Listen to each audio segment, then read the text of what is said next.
அண்மை செய்தி. விண்வெளியில் 2 செயற்கைக்கோள்களையும் இணைக்கும் டாக்கிங் பணி ஜனவரி 9ஆம் தேதிக்கு ஒத்திவைக்கப்பட்டிருப்பதாக இஸ்ரோ தகவலை வெளியிட்டிருக்கிறது. இது தொடர்பான மேலும் விவரங்களை தருவதற்காக செய்தியாளர் மணிகண்டன் இணைப்பில் இருக்கிறார். மணிகண்டன், வணக்கம். தற்பொழுது இஸ்ரோ தெரிவித்திருக்கும் தகவலில் என்னென்ன விஷயங்கள் குறிப்பிடப்பட்டிருக்கு? வணக்கம். இந்திய விண்வெளி ஆய்வு மையம் சார்பில் கடந்த டிசம்பர் 30ஆம் தேதி இரவு PSLV C60 ரக ராக்கெட் மூலமாக டாக்கிங் ஸ்பெடெக்ஸை உறுதி செய்வதற்கான விண்வெளியை நோக்கி PSLV C60 ஏவப்பட்டது. வெற்றிகரமாக ஏவப்பட்டு கிட்டத்தட்ட 6 நாட்கள் ஆகியிருக்கக்கூடிய சூழ்நிலையில திட்டமிட்ட கணக்கின்படி நாளைய தினம், அதாவது ஜனவரி 7ஆம் தேதி காலையில இந்த ஸ்பெடெக்ஸ் உடைய இணைக்கும் பணி, டாக்கிங் எனப்படக்கூடிய அந்த பணி மேற்கொள்ளப்படும் என எதிர்பார்க்கப்பட்டது.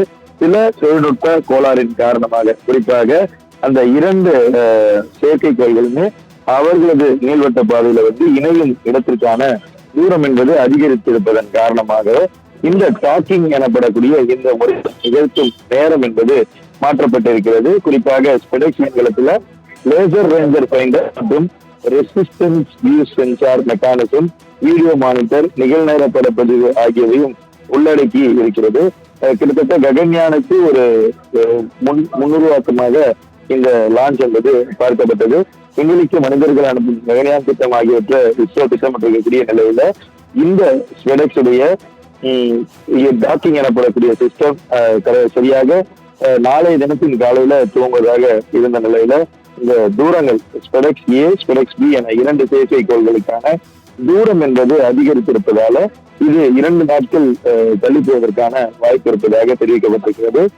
கிட்டத்தட்ட ஜனவரி 9ஆம் தேதி இந்த டாக்கிங் எனப்படக்கூடிய செயற்கைக்கோள்களை இணைக்கும் பணி என்பது நடைபெறும் என அதிகாரப்பூர்வமாக தெரிவிக்கப்பட்டிருக்கிறது.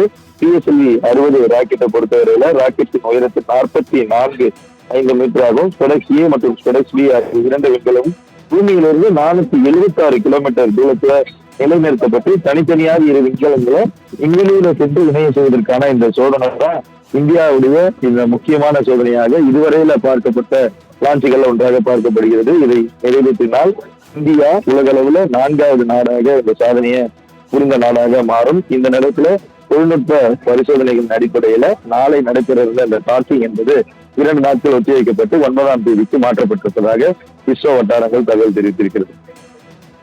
தங்களின் முழு விவரங்களுக்கு நன்றி மணிகண்டன்.